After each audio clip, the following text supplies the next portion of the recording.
History often celebrates conquerors, kings, and victorious empires. But sometimes, the most powerful ideas are written by broken men sitting alone in darkness. This is void of context. Take a slow breath.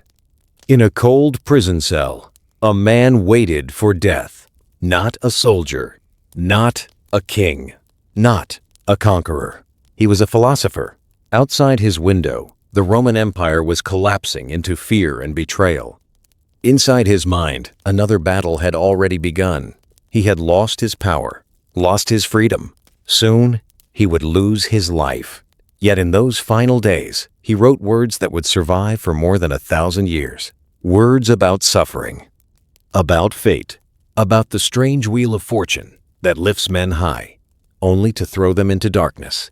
This is the story of Boethius, the Roman who discovered wisdom while awaiting execution. And if stories about forgotten minds and timeless ideas fascinate you, subscribe now to journey deeper into the hidden corners of history.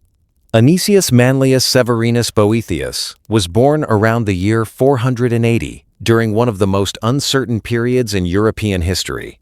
The great Roman Empire had already fallen in the West. Its mighty armies were gone. Its emperors were fading into memory. But Rome itself still stood. Its marble halls still echoed with the dreams of a lost civilization. Boethius was born into an ancient and powerful Roman family. From childhood, he inherited wealth, education, and influence.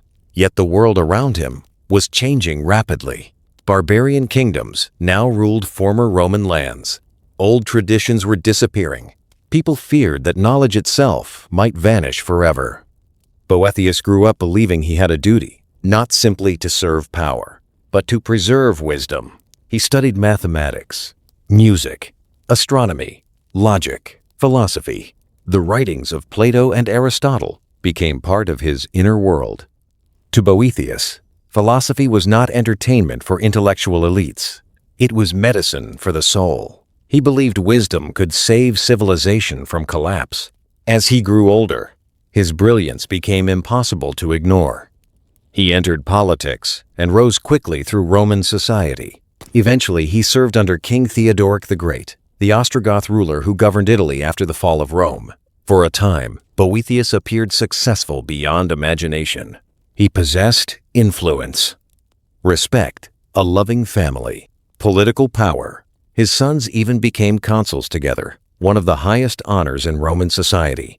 To outsiders, his life looked complete. But history has a cruel habit. Fortune rarely stands still. Boethius understood this better than most. He had spent years studying ancient philosophy. Still, knowledge does not always protect people from suffering. One accusation changed everything. Boethius was accused of treason against King Theodoric. Some claimed he secretly supported the Eastern Roman Empire. Others believed political enemies wanted him removed. The truth remains uncertain. But in dangerous times, truth often matters less than fear. He was arrested, stripped of status, taken away from everything he loved. The man who once walked proudly through Roman halls now sat alone inside a prison cell, waiting, watching, listening to the silence. Imagine the emotional collapse he must have felt. 1 year earlier, he stood among nobles and rulers. Now he faced humiliation, isolation, and death. This is the moment many people break. When success disappears, when identity collapses, when the future becomes darkness. And perhaps that is why Boethius still feels deeply human today, because suffering strips away illusion. Inside prison, Boethius could no longer pretend life was stable. He could no longer trust wealth, reputation, or power. Everything external had abandoned him. Only his mind remained.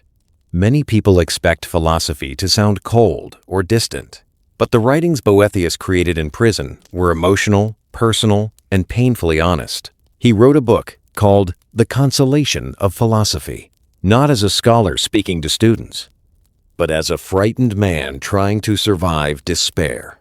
The book begins with Boethius overwhelmed by grief. He feels betrayed by fortune, abandoned by justice, crushed by suffering. Then something extraordinary happens. In his imagination, philosophy appears before him as a woman. Not a fantasy, not a romance. A symbol of wisdom itself. She speaks calmly to the broken prisoner. She challenges his self-pity. She forces him to confront difficult truths. Why do humans trust fortune when fortune always changes? Why do people build identity around temporary things? Why do we believe power guarantees happiness? Again and again, philosophy reminds Boethius that worldly success is unstable. Money fades. Political influence disappears. Beauty weakens. Empires collapse. Human beings cling desperately to things that were never permanent. And that realization becomes the heart of Boethius's philosophy. The famous Wheel of Fortune. He imagined fortune as a spinning wheel. At one moment, a person rises upward into success and comfort. At another moment, the wheel turns. The same person falls into suffering. Kings become prisoners. Victors become forgotten. The powerful become powerless. No position lasts forever. This idea terrified medieval Europe for centuries because it felt undeniably true. Even today, people still live under the illusion that stability can be controlled. Careers vanish overnight. Relationships collapse unexpectedly. Entire societies transform within years. Boethius understood something psychologically profound. Humans suffer not only because pain exists, but because they expect permanence from an impermanent world. And yet his philosophy was not hopeless. That is what makes his story remarkable. Inside prison, facing execution, Boethius searched for a deeper kind of freedom. If fortune controls external life, what remains under human control? The answer was inner character, wisdom, virtue, the condition of the soul. Boethius argued that true happiness cannot depend entirely on external success, because external success can always disappear. Real peace must come from within. This idea later influenced Christian thinkers, medieval scholars, Renaissance writers, and eventually modern philosophy itself. His prison cell became one of the most influential classrooms in history. What makes the Consolation of Philosophy emotionally powerful is its honesty. Boethius does not pretend suffering feels noble. He does not romanticize pain. He mourns. He fears death. He questions justice. Yet through reflection, he slowly transforms despair into understanding. This emotional journey still speaks to modern people living through uncertainty. Many individuals today build identity around achievement, status, or public approval. But when those things disappear, people often feel empty. Boethius would have understood that feeling immediately, because he experienced it completely. He lost everything the world told him mattered.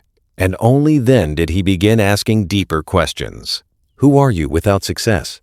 Who are you without applause? Who are you when fortune turns against you? These are uncomfortable questions, but perhaps necessary ones. The final days of Boethius remain tragic. Around the year 524, he was executed. Accounts differ about how he died. Some descriptions are brutal, others uncertain. But what matters most is not the violence of his ending. It is the survival of his words. After his death, the Consolation of Philosophy spread across Europe for centuries. Kings read it. Monks copied it by hand. Writers studied it. Prisoners found comfort inside it. Even during the chaos of the Middle Ages, Boethius remained alive through language. His ideas influenced Dante, Chaucer, Thomas Aquinas, and countless others. A man condemned as a traitor became one of history's great philosophical voices. There is something haunting about that. Boethius spent his final days stripped of power, yet the empire around him eventually vanished completely. The prisons disappeared. The kings disappeared. The political conflicts disappeared, but his thoughts survived. Perhaps that is one of history's strangest lessons. Power often dies quickly. Wisdom travels quietly across centuries. And maybe this is why Boethius still matters today. Modern life moves rapidly. People chase success constantly. The world rewards visibility, speed, and status. Yet beneath all of it, many people feel anxious, fragile, afraid of losing what they built. Boethius whispers across 1,500 years with a difficult reminder. Fortune always moves. No career guarantees safety forever. No empire lasts eternally. No public praise remains stable. But inner character still matters. Wisdom still matters. The ability to remain human during suffering still matters. That message was born inside a prison cell while a man waited for death. And somehow, centuries later, it still reaches us. Maybe because every human being eventually faces the same truth. Life changes unexpectedly. Loss arrives without warning. The wheel turns for everyone. But within uncertainty, people still possess the ability to think, reflect, and choose who they become. Boethius could not control his fate, but he could control the meaning he created from it. That is why his story feels timeless. Not because he escaped suffering, but because he searched for wisdom inside it. And perhaps that is the quiet courage history remembers most. As the candlelight faded around him, Boethius likely understood something many never learn.